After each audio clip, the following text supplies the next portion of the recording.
Bismillahirrahmanirrahim. Assalamualaikum warahmatullahi wabarakatuh.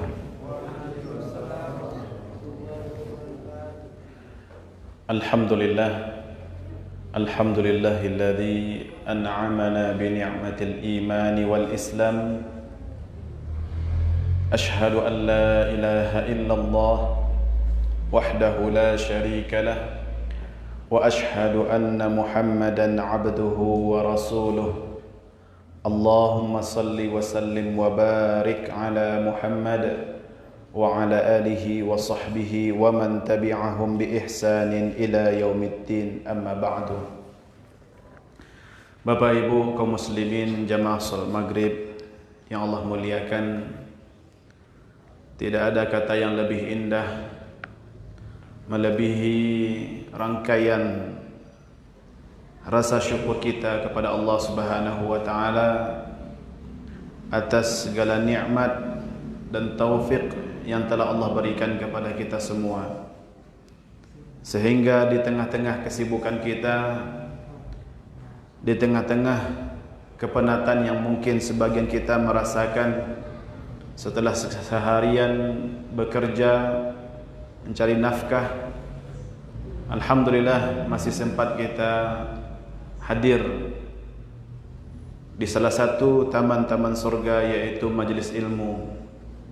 Semoga waktu yang kita luangkan Bapak Ibu yang Allah muliakan ini bernilai ibadah di mata Allah Subhanahu wa taala, yang akan memberatkan timbangan kebaikan kita pada hari kiamat nantinya.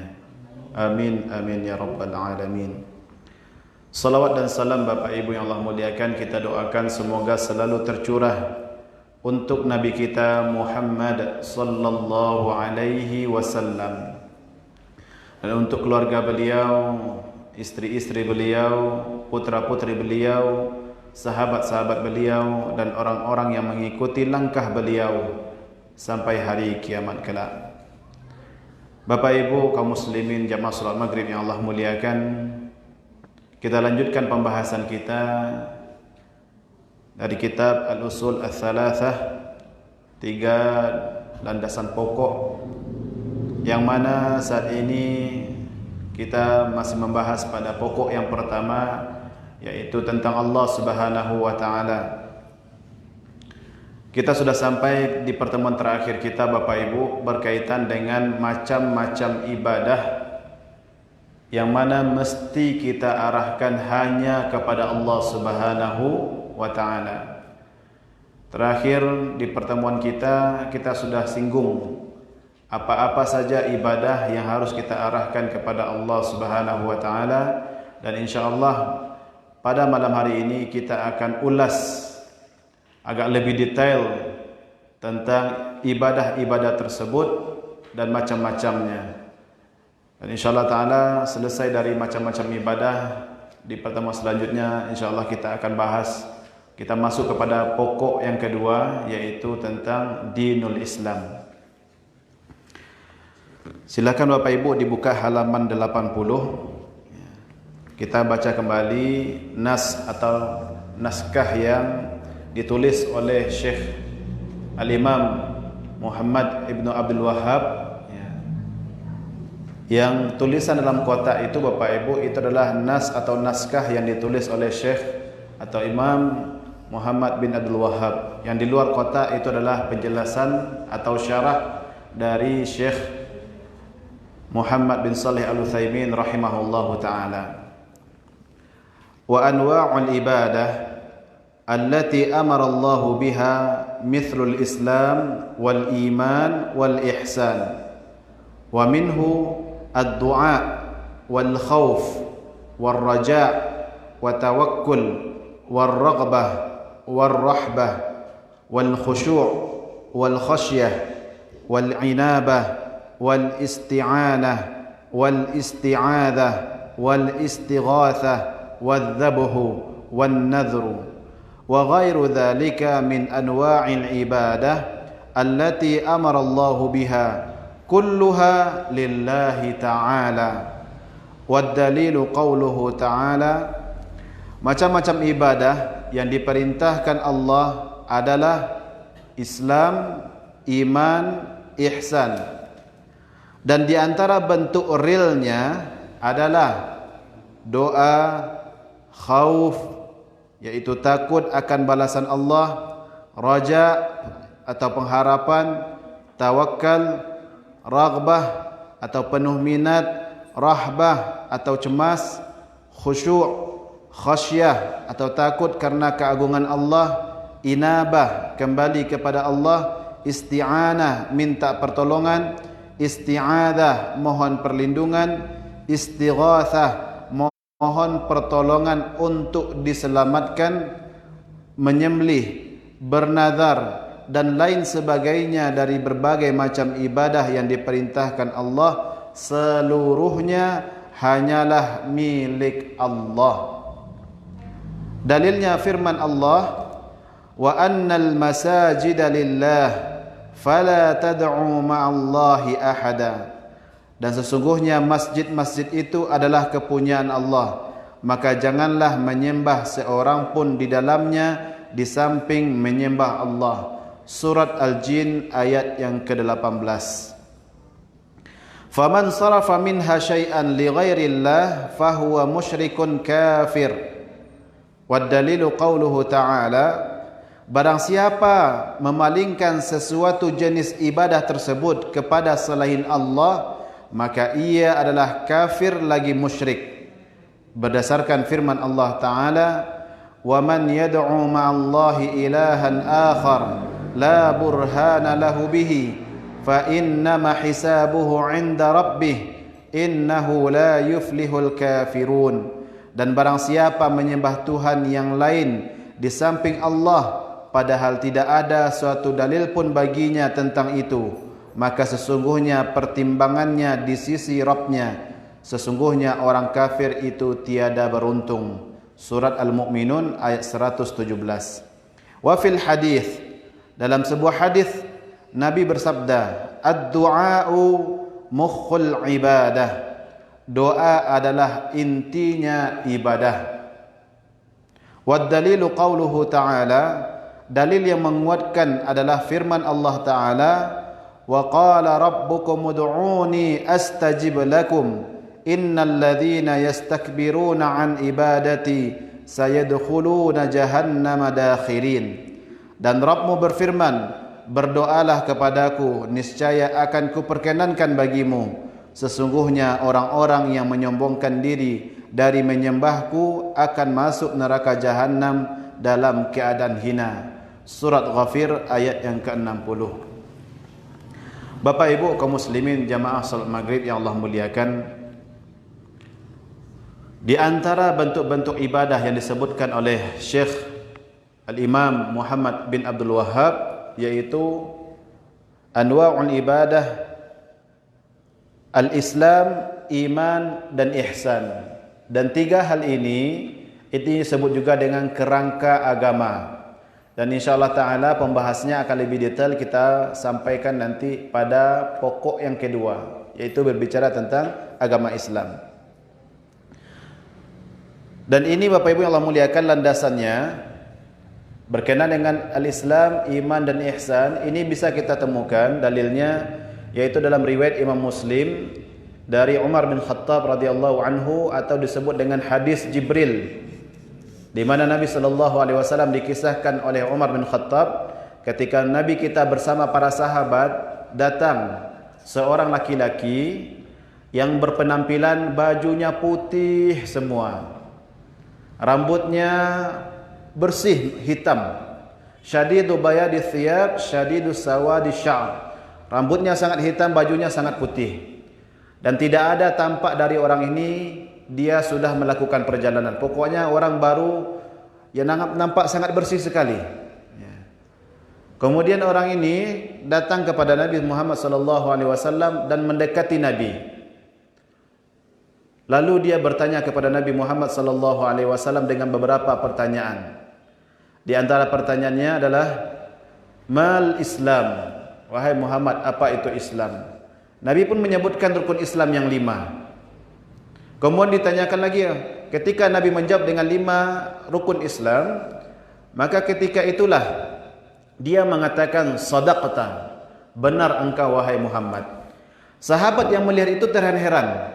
Inyo na batanyo, inyo na mengecek batua. Ya, harusnya kalau orang batanyo dia tahu, ya cukup dengan mengiyakan atau menganggukkan. Kalau kau ndak, dia tahu di Nabi apa yang nyotanyo, kemudian yang kecekkan batua. Ya. Kemudian bertanya lagi orang ini dengan pertanyaan yang lain, mal iman, apa itu iman? Dijawab oleh Nabi kita Muhammad sallallahu alaihi wasallam rukun 6 ya, rukun iman yang 6. Dan ketika Nabi menjawab dengan rukun 6 yang 6, inya pun mengatakan sadaqata. Ya. Lalu orang ini bertanya dengan pertanyaan selanjutnya, apa itu ihsan? Dan Nabi kita mengatakan anta abudallaha ka'annaka tarahu fa in lam takun tarahu fa innahu yarak. Ihsan itu adalah engkau beribadah kepada Allah seakan-akan engkau melihat Allah. Dan kalau seandainya engkau tidak bisa membayangkan adanya Allah, ya, engkau melihat Allah, maka sesungguhnya Allah tetap melihatmu. Lalu orang ini bertanya lagi tentang tanda-tanda hari kiamat, dan Nabi sebutkan di antaranya. Sebelum Nabi sebutkan, ya, ketika ditanyakan kapan hari kiamat terjadi, Nabi mengatakan mal mas'ulu bi'a'lami minas sa'il. Orang yang ditanya tidak lebih tahu dari yang menanya. Lalu Nabi sebutkan beberapa tanda-tanda hari kiamat. Lalu orang ini pergi. Kemudian Bapak Ibu yang Allah muliakan, Umar dan para sahabat termenung-menung, terheran-heran. Orang ini datang tiba-tiba dalam kondisi seakan-akan dia sudah tidak melakukan perjalanan, padahal tidak kenal satupun para sahabat dengan orang ini.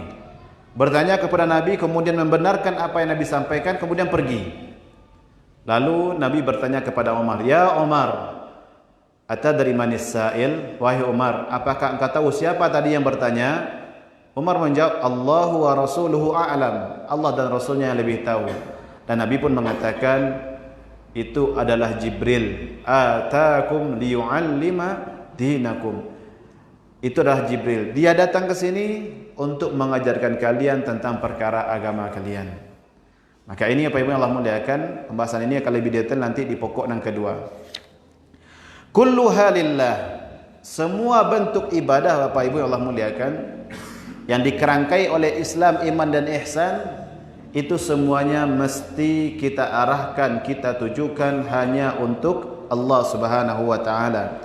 Faman sarafa minha syai'an li ghairillah fahuwa musyrikun kafir. Siapa yang mengarahkan ibadah kepada selain Allah, maka dikatakan dia adalah orang yang musyrik lagi kafir. Dalilnya Bapak Ibu yang Allah muliakan, dalil yang mendasari hal ini adalah wa annal masajida lillahi fala tad'u ma'allahi ahada. Surat Al-Jin ayat 18. Dan sesungguhnya masjid-masjid itu adalah kepunyaan Allah. Rumah ibadah, masjid kita ini, masjid manapun, musala manapun yang ada di permukaan bumi Bapak Ibu, itu adalah rumah Allah Subhanahu wa taala. Dan sangat tidak pantas kita menyeru di rumah-rumah Allah selain Allah Subhanahu wa taala. Dan di sini lebih spesifik Bapak Ibu yang Allah muliakan, disebutkan oleh sang penulis tentang masalah doa. Ini bentuk ibadah yang pertama, yaitu doa. Disebutkan di dalam sebuah hadis, bisa kita lihat halaman 85 Bapak Ibu.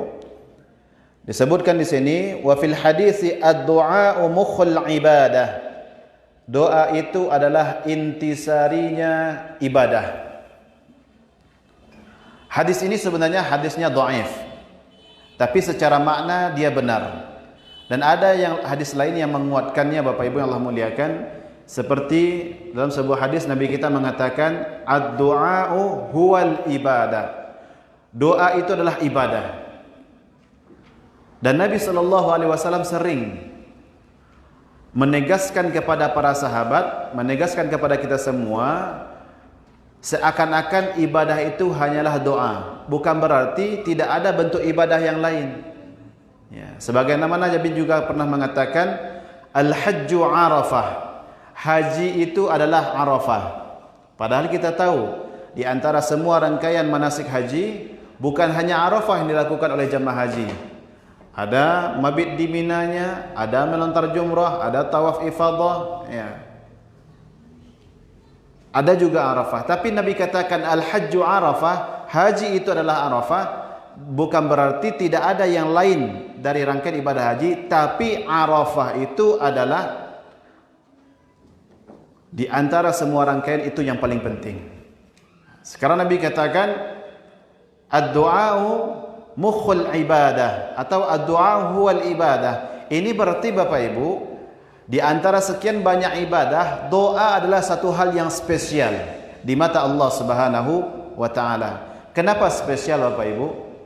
Karena dalam kita berdoa, di sanalah kita mengukuhkan diri kita sebagai hamba dan Allah lah sebagai Rabb. Awak kalau berdoa kepada Allah Subhanahu wa taala, kita merendahkan diri kita di hadapan Allah. Kita butuh kepada Allah, kita butuh kepada apa yang kita minta yang adanya dari Allah Subhanahu wa taala. Maka ibadah salah satu bentuknya adalah doa, dan ini adalah satu hal yang sangat spesial Bapak Ibu di mata Allah Subhanahu wa taala. Makanya Allah sangat murka bagi hamba-hamba yang berdoa kepada selain Allah Subhanahu wa taala. Dan bahkan Allah tidak senang dengan hamba-hamba yang malas berdoa. Ya. Maka ini Bapak Ibu yang Allah muliakan, ad-du'a mukhul ibadah. Ya. Ini bentuk ibadah yang pertama Bapak Ibu yang Allah muliakan. Dan doa ini ada dua macam. Halaman 86 Bapak Ibu yang Allah muliakan, doa ada dua macam. Yang pertama doa permohonan. Yang kedua doa ibadah.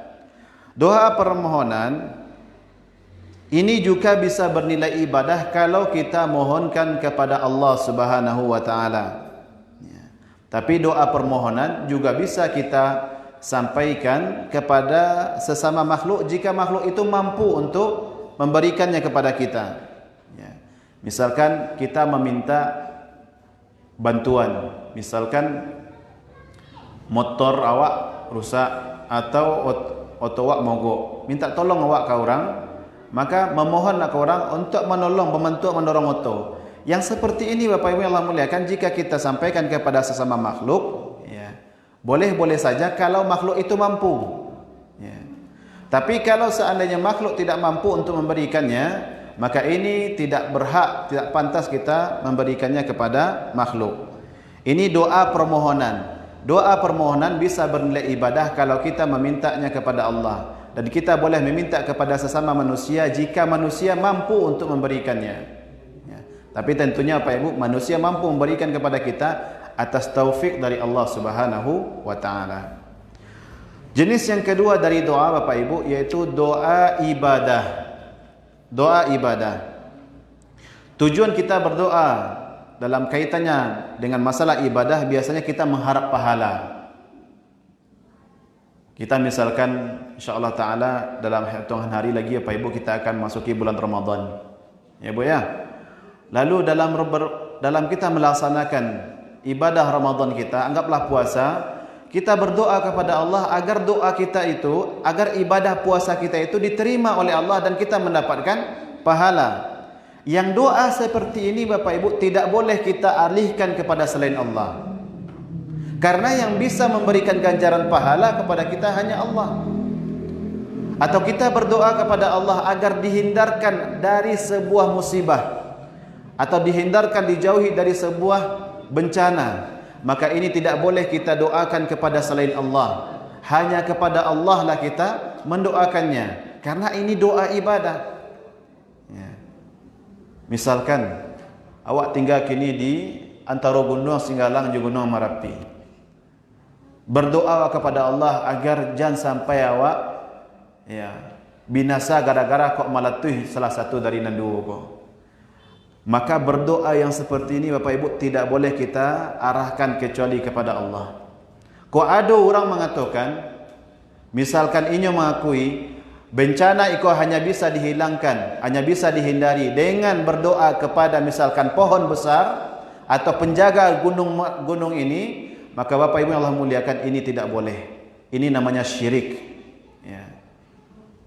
Bahkan kita berdoa kepada malaikat yang menjaga gunung pun tidak boleh, tidak boleh. Apalagi kepada makhluk-makhluk yang tidak memiliki daya dan upaya sebenarnya dalam menolak bala atau memberikan manfaat kepada kita. Maka ini apa Ibu, doa permohonan boleh kita mintakan kepada manusia kalau manusia mampu. Ya. Tapi kalau kita tujukan kepada Allah Subhanahu wa taala, dia akan bernilai ibadah. Tapi kalau doa ibadah Bapak Ibu yang Allah muliakan, ini tidak boleh kita arahkan, kita tujukan kecuali hanya kepada Allah Subhanahu wa taala. Karena kalau kita tujukan kepada selain Allah, berarti kita telah berbuat syirik. Ini bentuk ibadah yang pertama Bapak Ibu yang Allah muliakan. Lalu yang kedua, halaman 88, khauf atau rasa takut. Wa dalilul khaufi qauluhu ta'ala, dalil khauf atau takut adalah firman Allah Ta'ala, fala takhafuhum wa khafuni in kuntum mu'minin. Karena itu, janganlah kamu takut kepada mereka, tapi takutlah kepada aku jika kamu benar-benar orang yang beriman. Allah perintahkan kita, la takhafuhum wa khafuni, jangan takut kepada mereka, tapi takutlah kepadaku, kepada Allah Subhanahu wa taala.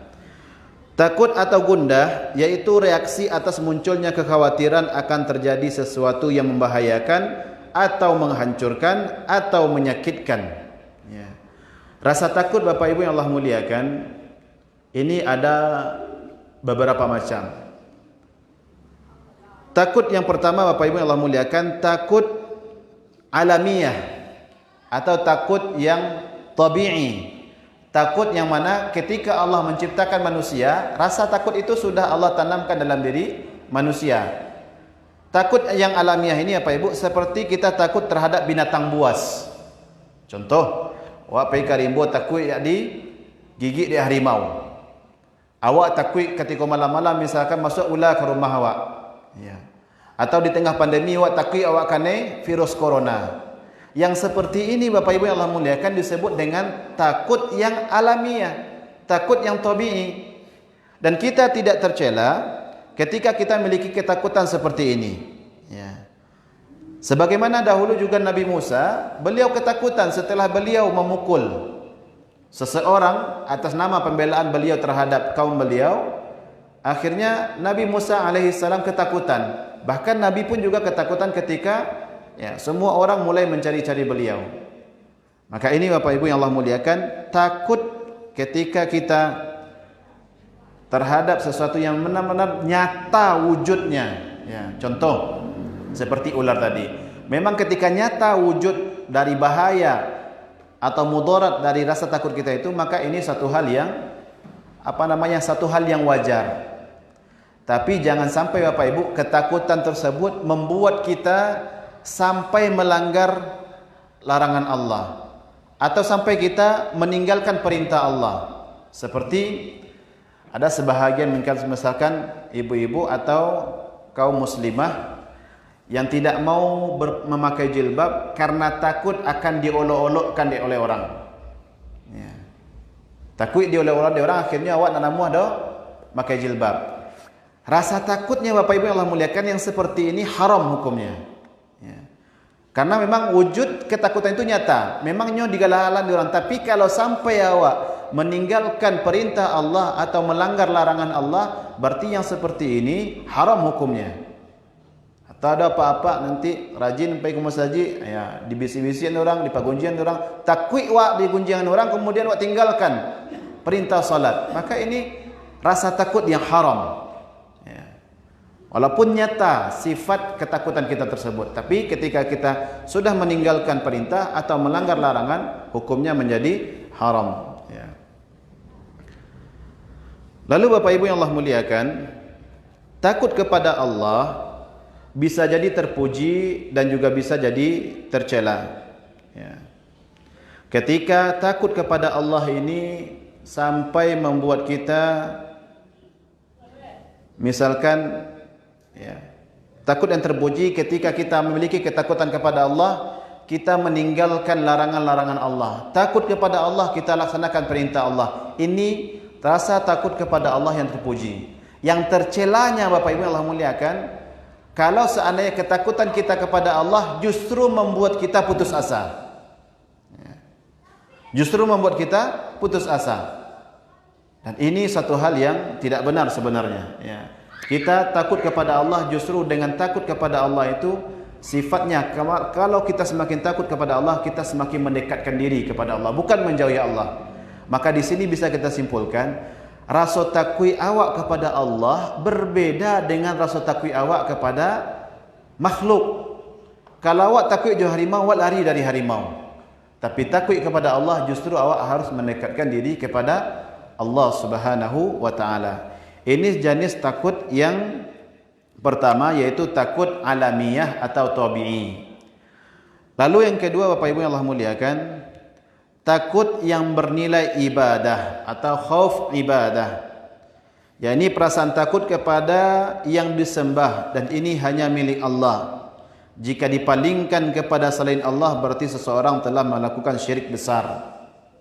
Ya, misalkan Bapak Ibu yang Allah muliakan, ada keyakinan-keyakinan kalau misalkan hendak baca salam ke kuburan seseorang, nanti awak akan nyukaja nanti, misalkan seperti itu. Atau kalau awak hendak memberikan sesajian kepada sebuah batang pohon yang besar, nanti awak akan tertimpa musibah. Atau kalau awak hendak meletakkan sesajian di sawah awak, nanti gagal panen awak. Ketakutan kita yang didasari oleh hal seperti ini Bapak Ibu yang Allah muliakan, ini haram.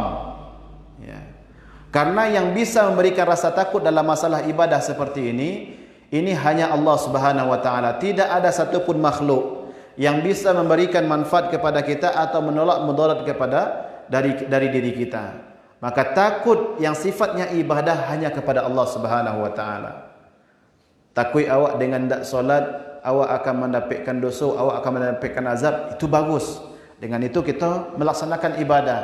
Tapi kalau seandainya awak takut hendak memberikan sesajian, khawatir nanti ada dunsana awak nan celaka, ada keluarga nanti celaka, itulah salah kau. Takut seperti itu tidak benar Bapak Ibu yang Allah muliakan, karena takut yang seperti ini adalah takut ibadah yang hanya kita arahkan kepada Allah Subhanahu wa taala. Lalu yang ketiga Bapak Ibu yang Allah muliakan, takut yang bersifat tersembunyi atau khauf as-sirri. Seperti takut terhadap penghuni kubur. Padahal orang kalau laku buah, Bapak Ibu yang Allah muliakan, orang kalau laku buah, mereka tidak bisa memberikan manfaat kepada awak. Ya. Maka tidak tepat kita meminta kepada orang yang sudah dikubur. Bahkan sebaliknya, orang yang terkubur itulah yang membutuhkan doa kita, membutuhkan permohonan ampun kita kepada Allah untuk mereka. Atau wali yang jauh darinya, yang tidak ada pengaruh apa-apa baginya. Hal ini menurut ulama termasuk syirik juga. Ya. Maka ini Bapak Ibu yang Allah muliakan, khauf, takut kepada Allah Subhanahu wa taala seharusnya membuat kita semakin giat untuk beribadah, membuat awak semakin semangat untuk mendekatkan diri kepada Allah, bukan sebaliknya menjauhi Allah. Jadi takut kepada Allah berbeda dengan takut kepada sesama makhluk. Lalu yang ketiga Bapak Ibu yang Allah muliakan, halaman 90, raja, yaitu mengharap. Wad dalilur raja qauluhu ta'ala, dalil tentang raja atau mengharap adalah firman Allah, faman kana yarju liqa'a rabbih falyamal 'amalan salihan wa la yusyrik bi ibadati rabbih ahada. Barang siapa mengharap perjumpaan dengan Rabbnya, maka hendaklah ia mengerjakan amal soleh dan janganlah ia mempersekutukan seorang pun dalam beribadah kepada Tuhannya. Surat Al-Kahfi ayat 110. Apa pengertian raja ini Bapak Ibu atau mengharap? Mengharap adalah keinginan seseorang terhadap sesuatu yang mungkin diperolehnya dalam waktu dekat ataupun jauh, tapi diposisikan sebagai sesuatu yang dekat. Raja mengandung sikap menyerah dan merendah, dan hal ini hanya kepada Allah. Maksudnya Pak Ibu yang Allah muliakan, kita berharap terhadap keinginan-keinginan kita, baik itu masanya dekat. Misalnya kita memiliki keinginan-keinginan dunia. Misalkan baginda bujang-bujang pengen menikah, Atau jangka jauh misalkan kita berharap nanti kita akan masuk surga bersama orang-orang yang kita cintai, bersama-sama dengan Nabi sallallahu alaihi wasallam. Rajak seperti ini Bapak Ibu yang Allah muliakan, ini kita mintakan hanya kepada Allah Subhanahu wa taala. Dalilnya faman kana yarju liqa'a rabbih falyamal amalan salihan wa la yusyrik bi ibadati rabbih ahada. Siapa yang mengharap perjumpaan dengan Rabbnya, berjumpa dengan Allah Subhanahu wa taala, suatu nikmat yang paling besar yang akan dirasakan oleh hamba yang soleh ketika mereka sudah masuk ke dalam surga Allah Subhanahu wa taala. Falyamal amalan salihan. Siapa yang ingin mengharapkan bertemu dengan Allah, maka kerjakanlah amal-amal soleh. Wala yusyrik bi ibadati rabbih ahada. Dan janganlah berbuat syirik dalam peribadatannya kepada Allah Subhanahu wa taala. Berharap Bapak Ibu yang Allah muliakan, ini hanya kepada Allah Subhanahu wa taala. Jangan pernah kita berharap kepada selain Allah, apalagi sesama manusia. Suatu ketika Bapak Ibu, Nabi berjalan bersama Umar. Lalu Nabi diberikan oleh seseorang sebuah hadiah. Lalu Nabi SAW setelah diberikan, Nabi memberikannya sebagai hadiah kepada Umar bin Khattab radhiyallahu anhu. Umar ketika itu, ketika diberikan hadiah oleh Nabi, beliau katakan, "Ya Rasulullah, berikanlah kepada orang yang jauh lebih membutuhkan daripada diriku." Nabi menangkap di sini, Umar tidak ingin berharap-harap diberikan sesuatu oleh orang. Dan ketika itu Nabi kita Muhammad sallallahu alaihi wasallam mengatakan, "Ambillah wahai Umar, selama kamu tidak mengharapkan untuk diberi, terimalah. Yang salah tu Pak Ibu, kita baru aruk. Kadiagih orang, kaditolong orang, kadisanjung orang, ya. Berharap-harap kepada manusia Bapak Ibu, biasanya ujungnya adalah kecewa. Awak ditolong orang, awak diagih orang, awak dibantu di orang, tidak salah. Selama kita tidak ada rasa untuk berharap-harap akan ditolong orang, akan disanjung orang, akan dibantu, akan diberi, ya. Karena Bapak Ibu yang Allah muliakan, yang seperti ini, kalau sudah ada perasaan seperti ini di hati kita, kalau tidak dapat, awak cenderung untuk kecewa. Kalau tidak dapat, kadang-kadang awak emosi. Kalau tidak dapat, awak akan menyalahkan orang lain. Tapi berharaplah hanya kepada Allah Subhanahu wa taala. Allah Maha mampu untuk memberikan segala apapun untuk kita Bapak Ibu, ya. Pernah Nabi SAW ditanya oleh seorang laki-laki, "Ya Rasulullah, dullani ala amalin idza amiltuhu ahabbani Allah wa ahabbani an-nas." Wahai Rasulullah, tunjukkanlah kepadaku satu amalan, kalau aku kerjakan, aku dicintai Allah dan aku juga dicintai manusia. Dan Nabi pun mengajarkan kepada laki-laki ini dan juga mengajarkan kepada kita semua, izhad fid dunya yuhibbukallah. Zuhudlah engkau terhadap dunia, engkau akan dicintai oleh Allah. Wazhad fima fi aidin nas yuhibbukan nas. Dan zuhudlah engkau terhadap apa yang ada di tangan manusia, maka engkau akan disayangi, dicintai oleh manusia. Dua kuncinya Pak Ibu, kalau kita ingin dicintai Allah dan cintai oleh manusia. Zuhud kita terhadap dunia, tidak terlalu mengejar-ngejar dunia. Kita mengambil dunia ini hanya sebatas untuk wasilah atau jalan untuk mendapatkan akhirat. Itulah Allah akan memberikan cintanya kepada awak. Dan kalau seandainya awak zuhud terhadap apa yang dikejar-kejar oleh manusia, awak pasti akan disayangi manusia. Karena Bapak Ibu yang Allah muliakan, manusia kok saling berlomba-lomba untuk mendapatkan apa yang mereka inginkan. Dan kalau seandainya kita zuhud terhadap apa yang mereka perlombakan, awak tidak punya musuh tu, awak disayangi oleh orang, awak disegani oleh orang. Contoh, ketika misalkan Bapak Ibu orang mengadukan pilkada, pemilu, orang yang sama-sama maju bersaing dalam pemilu itu Bapak Ibu Allah muliakan, mereka pasti akan saling gontok-gontokan, saling benci, saling bersaing. Sedangkan orang yang tidak ikut, ikut dikejar-kejar, didakik di orang, ya. Karena mereka tidak ikut. Ketika semua orang berlomba-lomba untuk mencari harta, ada orang yang tidak ikut berlomba-lomba dalam mencari harta. Orang ini akan disayangi oleh orang yang berlomba tadi. Karena pesaingnya tidak ada. Dia bukanlah pesaing orang tersebut. Ya. Maka dua ini apa yang Allah muliakan. Ya. Yaitu zuhud terhadap dunia dan zuhud terhadap apa yang dikejar-kejar oleh orang lain. Maka ini apa yang Allah muliakan. Raja berharap hanya kepada Allah Subhanahu wa taala. Jangan sampai kita berharap kepada sesama manusia karena ujung-ujungnya kita akan sering kecewa. Selanjutnya tawakal.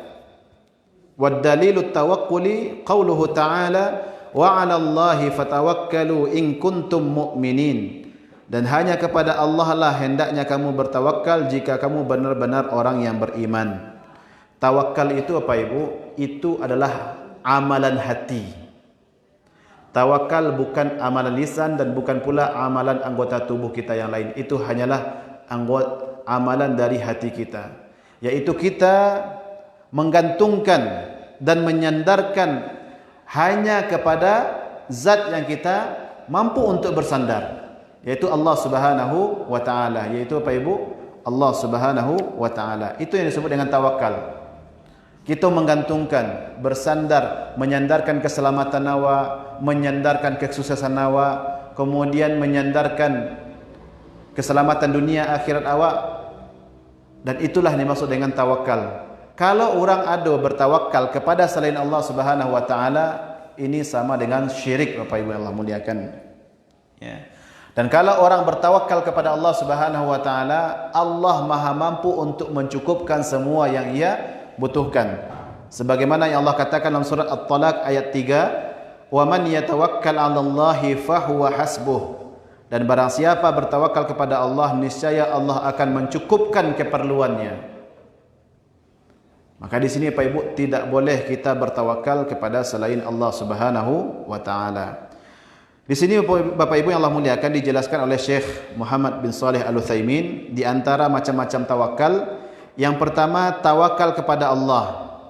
Dan inilah bukti kejujuran keiman seseorang. Kalau seseorang bertawakal hanya kepada Allah, berarti memang sudah benar imannya kepada Allah. Tapi kalau tidak bertawakal kepada Allah, ini masih belum benar imannya. Kemudian yang kedua, tawakal sir, yaitu bersandar kepada yang mati dalam mendapatkan sesuatu yang bermanfaat atau menyingkirkan sesuatu yang membahayakan. Yang seperti ini jelas Bapak Ibu, ini adalah kemusyrikan yang besar. Misalkan ada orang ini bertawakal kepada ahli kubur, atau ada orang bertawakal kepada misalkan jimat-jimat. Ya. Katakan kalau seandainya awak masuk kampung Ten, harus ada benda-benda basi di saku awak atau awak pacik. Kalau tidak, awak akan dikerajui orang.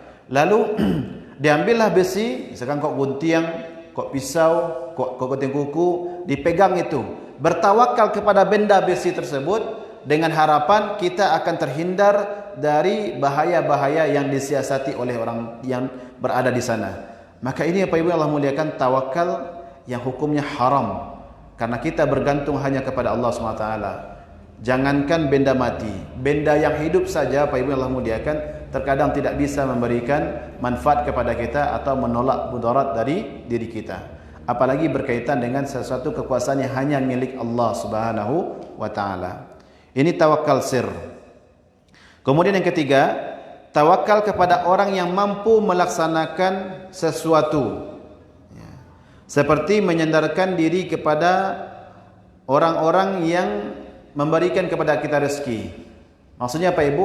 Jenis yang ketiga ini, awak bertawakal kepada orang yang memang sejatinya ini mampu, yang ini memang bisa memberikan kepada awak, misalkan memberikan awak gaji.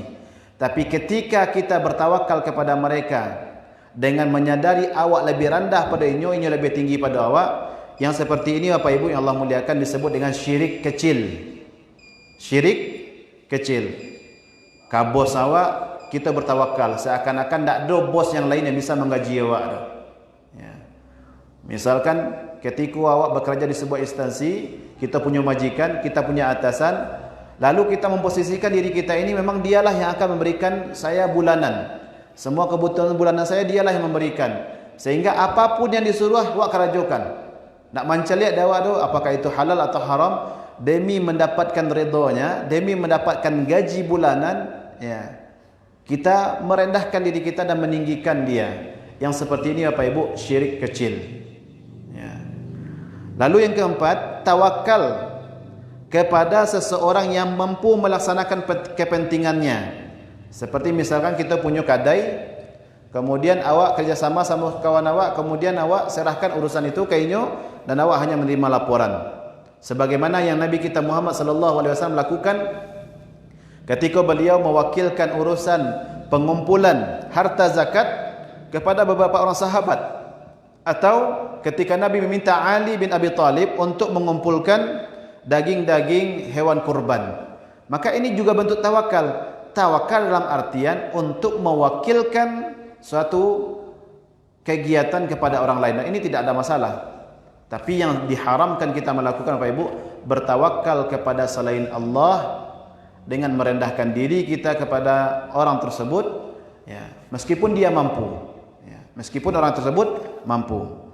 Tapi kalau kita bertawakal kepada benda-benda atau makhluk-makhluk yang sebenarnya tidak mampu sama sekali mereka untuk melakukannya, ini yang keliru, ya. Bertawakal kepada jimat, bertawakal kepada penghuni-penghuni kubur, ya. Ini jelas suatu kesyirikan, ya. Ini tawakal Bapak Ibu yang Allah muliakan. Lalu selanjutnya, raghbah, penuh minat, rahbah, cemas dan khusyuk, ya. Dalilnya Bapak Ibu yang Allah muliakan, dalil yang ketiga ini, ketiga-tiga amalan, raghbah, rahbah dan khusyuk, yaitu surat Al-Anbiya ayat 90, innahum kanu yusari'una fil khairat wa yad'unana raghaban wa rahaba wa kanu lana khashi'in. Sesungguhnya mereka adalah orang-orang yang selalu bersegera dalam mengerjakan perbuatan-perbuatan baik, dan mereka berdoa kepada kami dengan harap dan cemas, dan mereka adalah orang yang khusyuk kepada kami. Raghbah Bapak Ibu, penuh minat, sama dengan rajak, tapi raghbah ini berbeda dengan, agak sedikit berbeda dengan rajak. Letak bedanya adalah yang raghbah ini lebih khusus, yaitu berharap terhadap sesuatu yang benar-benar kita inginkan, ya. Lalu rahbah Bapak Ibu yang Allah muliakan, yaitu kita cemas atau takut tidak mendapatkannya, tapi karena ketakutan dan kecemasan kita itu, kita sudah memulai langkah kita untuk mendapatkannya, ya. Dan ini adalah satu sifat yang kita sebenarnya dituntut dalam apapun amalan kita Bapak Ibu. Kita diminta untuk beramal itu raghaban wa rahaba, harap kita akan mendapatkannya. Bapak orang Minang sama mengatakan haruk dek kayu, camir dek tidak. Model itulah kita dalam beribadah. Termasuk juga Bapak Ibu yang Allah muliakan, bulan Ramadan yang sebentar lagi akan kita sambangi, kita akan kunjungi. Jangan kita hanya melihat Ramadan itu dengan kacamata raghbah, dengan kacamata penuh minat saja, tapi juga kita imbangi dengan rahbah. Kita cemas kalau tidak mendapatkan keutamaan-keutamaan Ramadan tersebut. Memang kita tahu Bapak Ibu, Ramadan yang akan kita datangi begitu banyak kebaikan-kebaikan yang ada di bulan Ramadan. Di antara kebaikannya disampaikan oleh Nabi kita Muhammad, bahawa setiap hari di bulan Ramadan itu ada orang-orang yang dibebaskan oleh Allah dari api neraka, ya. Di antara keutamaan bulan Ramadan, dikatakan oleh Nabi dalam hadis riwayat Imam Tirmizi, di antara doa orang yang pasti Allah ijabah adalah doa orang yang berpuasa sampai dia berbuka, ya. Awak berharap, iya, awak ingin untuk mendapatkan itu, benar. Tapi Bapak Ibu yang Allah muliakan, kita imbangi dengan perasaan rahbah awak, rasa cemas awak, kok ndak dapat beko ba. Ternyata Nabi kita Muhammad sallallahu alaihi wasallam menjelaskan, kalau seandainya ada seorang hamba yang dia berada di bulan Ramadan, tapi pergi Ramadan sedangkan dia belum mendapatkan ampunan, nan dosa bagi 7, nan pahala nak bertambah doh. Nabi katakan Bapak Ibu, raghima anfu abdin, celaka hamba yang seperti itu. Nabi laknat Bapak Ibu orang-orang yang bertemu Ramadan tapi tidak mendapatkan ampunan Allah Subhanahu wa taala. Kita yakin Bapak Ibu, kalau ada misalkan buya-buya kita melaknat awak, lah paniang kepala awak, rusuh hati awak. Yang sekarang ini yang melaknat, yang mengatakan merugi dan celaka, itu adalah Rasulullah sallallahu alaihi wasallam. Kalau awak datang bulan Ramadan sedangkan awak tidak terampuni dosa awak, ya.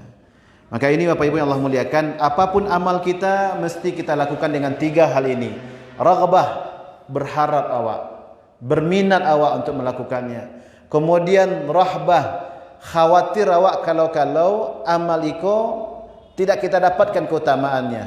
Kemudian khusyuk, memang kita rendahkan diri kita serendah-rendahnya dan kita agungkan Allah Subhanahu wa taala dalam setiap ibadah kita. Makanya Pak Ibu, ketika seorang hamba semakin sadar kalau Allah Subhanahu wa taala adalah zat yang maha besar yang ia sembah, maka orang yang beribadah dengan menyadari Allah adalah yang paling besar yang dia sembah, maka ketika itulah kekhusyukan hadir di hatinya. Jadi khusyuk itu adalah awak merendahkan diri awak, kemudian menyadari Allah yang paling agung, ya. Seperti inilah kita seharusnya Pak Ibu dalam setiap amalan kita, ya. Dan dikatakan di sini Pak Ibu, para ulama kita mengatakan berharap-harap lakukanlah lebih banyak ketika sakit, dan cemas lakukanlah di saat-saat kita sedang sehat. Banyak-banyak awak berharap ketika awak sakit. Ketika awak sehat, banyak-banyaklah rasa cemas awak. Itu akan mengimbangi Bapak Ibu sikap awak dalam kehidupan sehari-hari. Orang kalau sakit berharapnya kesembuhan, dan dengan kesembuhannya berharap akan bisa beramal soleh, maka ini Bapak Ibu yang Allah muliakan akan menghindarkan dia dari putus asa.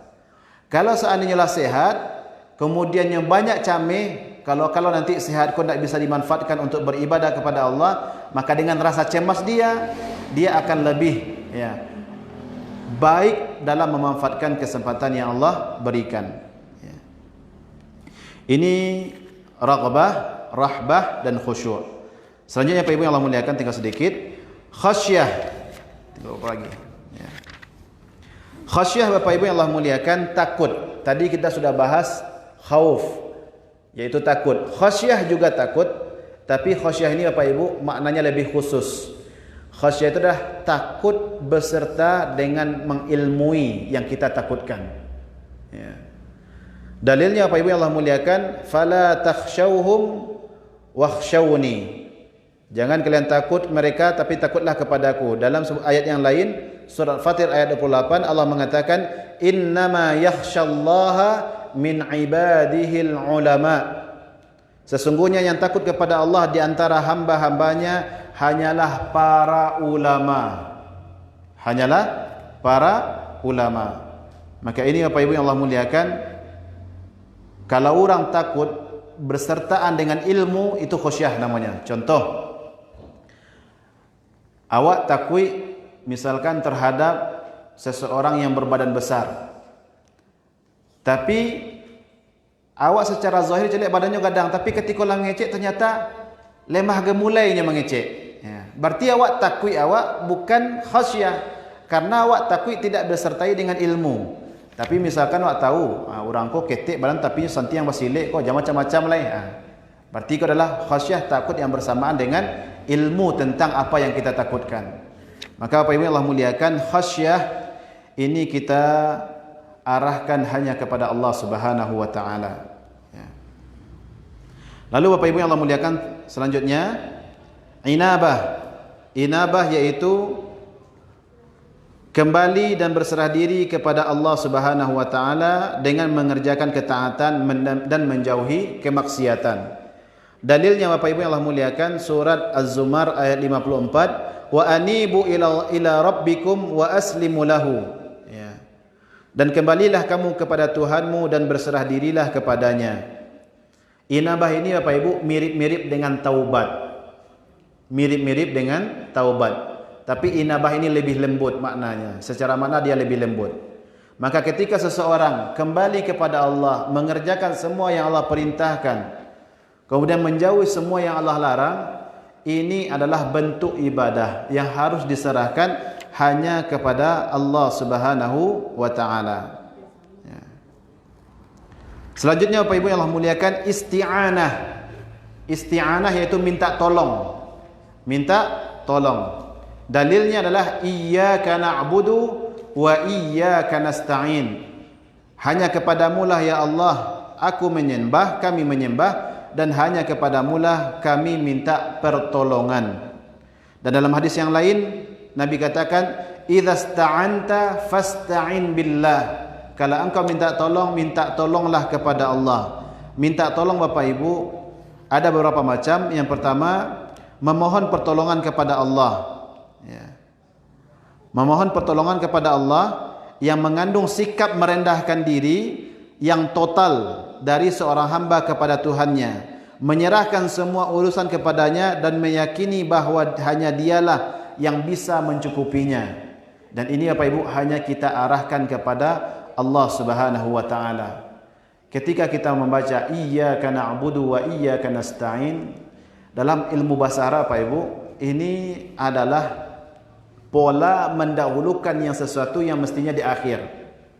Mendahulukan sesuatu yang letaknya di akhir. Harusnya Bapak Ibu na'budu iyyaka wa nasta'inu iyyaka. Sekarang iyyaka na'budu wa iyyaka nasta'in. Dan para ulama ahli bahasa mengatakan ketika adanya perubahan pola yang awalnya di akhir diletakkan di awal, itu adalah makna pengkhususan. Maksudnya kita minta tolong hanya pada Allah dalam hal-hal yang memang Allah hanya mampu yang bisa menolong kita dalam hal tersebut. Ya. Ini bentuk yang pertama. Bentuk yang kedua Pak Ibu, memohon pertolongan kepada makhluk yang mampu untuk melakukannya. Ya. Dan ini Pak Ibu yang Allah muliakan, bergantung kepada kita minta tolong itu dalam rangka apa. Boleh jadi hukumnya boleh. Ya. Ketika kita saling tolong menolong, meminta tolong kepada orang lain dalam rangka kebaikan. Sebagaimana yang Allah katakan, wa ta'awanu 'alal birri wat taqwa. Minta tolong kepada sesama manusia boleh ketika mereka memang mampu, tapi tidak semuanya boleh. Kalau seandainya dalam rangka kebaikan boleh, tapi kalau seandainya dalam rangka kemaksiatan, Allah katakan wala ta'awanu 'alal itsmi wal 'udwan. Jangan kalian saling tolong menolong dalam perbuatan dosa dan permusuhan. Ya. Ini Bapak Ibu yang Allah muliakan. Yang ketiga, memohon pertolongan kepada makhluk yang ada di hadapannya tapi tidak mampu untuk memberikan pertolongan. Ya. Awaklah tahu orang tu lemah. Wak suruh mangkik kartun sagadanga. Tak taluk dia. Yang seperti ini adalah sebuah kesia-siaan. Yang keempat, memohon pertolongan kepada orang yang sudah mati. Atau minta tolong kepada orang yang masih hidup terkait hal-hal yang gaib. Yang seperti ini Bapak Ibu jelas syirik. Ya. Minta tolong kepada yang sudah mati atau minta tolong kepada yang masih hidup tapi dalam masalah gaib. Misalkan awak minta tolong ke ahli kubur. Meminta rezeki lah, untuk memintakan macam-macam lah, atau menolak bala lah. Atau awak minta tolong kepada orang yang masih hidup tapi tentang masalah gaib. Yang mana tidak ada satu pun yang tahu tentang masalah gaib Bapak Ibu yang Allah muliakan kecuali Allah Subhanahu wa taala. Seakan Allah bertanya kepada seseorang yang nyatakan dirinya sebagai peramal misalkan, atau menganggap diri sebagai paranormal. Kita tanyakan mereka tentang barang wak yang hilang. Kita tanyakan tentang sesuatu yang gaib yang hanya Allah tahu. Kita tanyakan kepada mereka yang seperti ini Bapak Ibu yang Allah muliakan, ini dihukum sebagai syirik. Ya. Lalu yang kelima, minta tolong dengan amal soleh yang telah kita kerjakan. Ya. Sebagaimana yang Allah katakan, ista'inu bis sabri was salah, minta tolonglah dengan salat dan sabar. Ya. Ista'inu bis sabri was salah, minta tolonglah dengan kesabaran dan salat. Ini Bapak Ibu yang Allah muliakan, minta tolong yang seperti ini sungguh dianjurkan kita. Ya. Minta tolong dengan hal-hal yang dicintai oleh Allah Subhanahu wa taala. Maka ini Bapak Ibu yang Allah muliakan, di antara bentuk-bentuk ibadah yang tidak boleh kita arahkan kecuali hanya kepada Allah Subhanahu wa taala. Masih ada tersisa beberapa pembahasan lagi. Ya, karena cukup panjang juga pembahasannya Bapak Ibu. Insyaallah taala kita akan lanjutkan di pertemuan selanjutnya. Mungkin sampai di sana dulu Bapak Ibu yang Allah muliakan terkait ibadah-ibadah yang mesti kita arahkan hanya kepada Allah. Maka di sini jangan sampai ada kita beranggapan boleh solatnya, ya, tapi juga melakukan kesyirikan-kesyirikan yang lain karena kita beranggapan yang ibadah itu hanya solat. Tidak. Inilah disebutkan tadi oleh Al-Imam Muhammad bin Abdul Wahhab, ya, bahwasanya ibadah-ibadah itu banyak. Dan kapan sesuatu dikatakan ibadah? Ketika sudah ada dalilnya. Ya. Kapan sesuatu itu dikatakan ibadah? Ketika sudah ada dalilnya. Maka setiap poin-poin yang kita sampaikan tadi Bapak Ibu kita cantumkan, kita sebutkan, kita kutip sebagaimana yang sudah ada di kitab ini, dalil-dalil masing-masing ibadah yang dituliskan dalam kitab ini. Maka di sini yang tertulis di sini Bapak Ibu yang Allah muliakan tidak boleh kita tujukan kepada selain Allah Subhanahu wa taala, lebih-lebih kepada bentuk ibadah yang mana tidak mungkin lagi kita arahkan kepada selain Allah. Ya, seperti minta tolong tadi mungkin bisa jadi minta tolong hal-hal yang mampu orang lain lakukan, silahkan. Seperti juga takut tadi, takut kepada hal-hal yang memang secara alamiahnya nyata, silahkan. Tapi kalau takut, minta tolong, rasa harap, rasa cemas terhadap sesuatu yang gaib, terhadap sesuatu hanya milik Allah Subhanahu wa taala, tidak boleh kita arahkan kepada selain Allah Subhanahu wa taala. Mungkin sampai di sini Bapak Ibu yang Allah muliakan, insyaallah di pertemuan selanjutnya kita masuk kepada isti'adzah. Silakan kalau ada pertanyaan sebelum kita tutup. Ya, silakan. Kalau Bismillah. ziarah Ustaz melakukan perjalanan untuk mengunjungi kuburan orang-orang saleh, itu gimana hukumnya Ustaz? Satu lagi, coba Ustaz definisikan syirik itu Ustaz. Biar jadi, ini syirik isti'adzah, dalam isti'adzah, dalam khauf, roja, ini biar ada gambaran. Ini syirik ini seperti ini, biar apa? Iya. Nyambung nama yang pelajaran tadi. Oke. Bismillah walhamdulillah wassalatu wassalamu ala Rasulillah wa ala alihi wa sahbihi wa mawala. Bapak Ibu yang Allah muliakan, mengunjungi makam-makam atau kubur-kubur seseorang siapapun itu, adalah kita contohkan sekarang menziarahi makam wali-wali. Bapak Ibu yang Allah muliakan, ziarah kubur itu satu hal yang sangat dianjurkan terlebih-lebih kepada kaum laki-laki. Ya. Nabi kita mengatakan, kuntu nahaitukum an ziyaratil kubur, ya, al-an fazuruha. Dahulu aku pernah melarang kalian untuk berziarah kubur, ya, tapi sekarang ziarahilah. Nabi katakan karena berziarah kubur itu bisa tudzakirukumul maut, bisa mengingatkan kalian kepada kematian. Dan di sini Bapak Ibu yang Allah muliakan, sebenarnya dalam kita berziarah kubur, yang paling banyak mendapatkan manfaat adalah kita yang berziarah. Karena dengan kita berziarah, kita bisa mengambil pelajaran yang sangat luar biasa, yaitu sebagaimana orang yang sudah terkubur, kita pun juga akan bernasib sama dengan mereka. Sehingga di sisa-sisa waktu, di kesempatan yang masih Allah berikan kepada kita, kita bisa maksimalkan dengan semaksimal mungkin. Itulah tujuan asal untuk berziarah kubur. Adapun kalaupun orang yang dikubur Bapak Ibu, keuntungan mereka adalah mereka mendapatkan doa kita ketika kita masuk ke dalam perkuburan.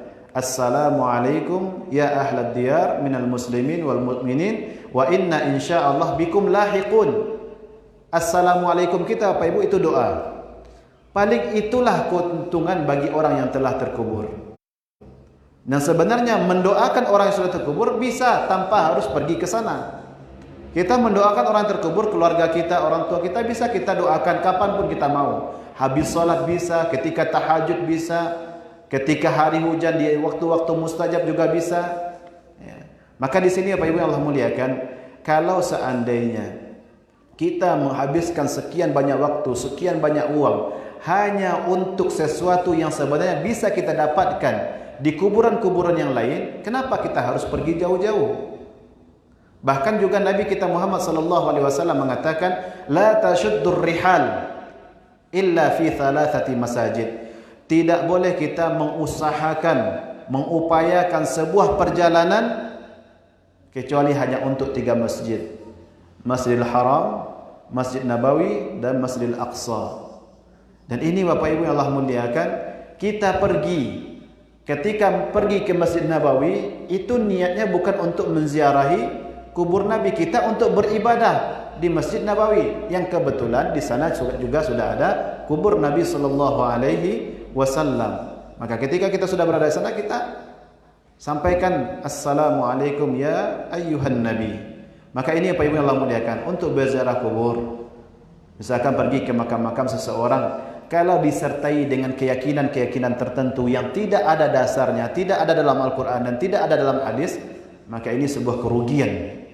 Rugi ya Wak, pitihlah habis sekian banyak, kemudian panik punlah sekian latihnya, jalannya jauh ke sekian sampai sekian kilometer, lalu ternyata apa yang kita amalkan tidak ada keuntungan sedikit pun. Yang sebenarnya pindah ke kuburan, misalkan ada dosa dakwah di samping, itu juga sudah bisa cukup untuk memberikan peringatan kepada kita.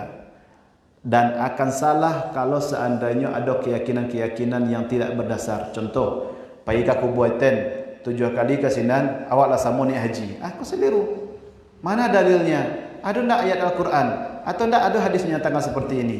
Yang seperti ini apa Ibu, keyakinan-keyakinan yang tidak ada dasarnya, baik dari Al-Quran maupun hadis, ini suatu kekeliruan yang amat besar. Itu mungkin ya, wallahu a'lam bissawab. Kemudian pertanyaan kedua berkaitan dengan contoh-contoh ya, yang salah ketika dari masing-masing ibadah yang kita sebutkan tadi. Itu dah ya. Pertama, berdoa. Misalkan ada orang yang berdoa, ketika dia berdoa ke sebuah pohon beringin besar, ya, berdoa untuk didatangkan manfaat atau ditolak darinya mudarat. Misalkan